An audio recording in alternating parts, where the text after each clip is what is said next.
পড়া মনে রাখার একটি পদ্ধতি আবিষ্কার করেছে American theoretical physicist Richard Feynman, যেটাকে ফাইনম্যান টেকনিকও বলা হয়।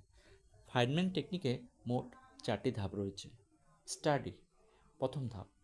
সেই ধাপে আপনাকে পড়াটিকে ভালো করে পড়তে হবে, বুঝতে হবে। দ্বিতীয় ধাপ, টিচ।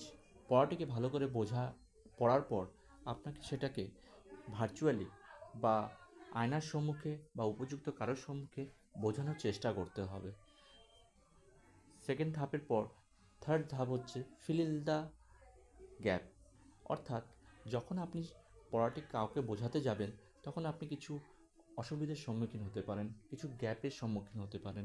সেই গ্যাপগুলোকে আপনি আইডেন্টিফাই করতে হবে আর বুঝতে হবে যে বিষয়টিকে আরও আপনাকে ভালোভাবে পড়তে হবে, ডিটেলস করে পড়তে হবে।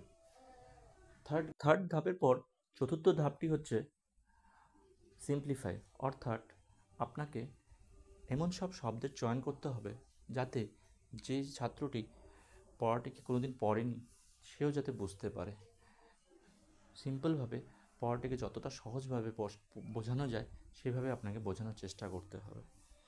সো ফেনম্যান টেকনিকের 4টি ধাপ হচ্ছে study, teach, fill the gap and simplify.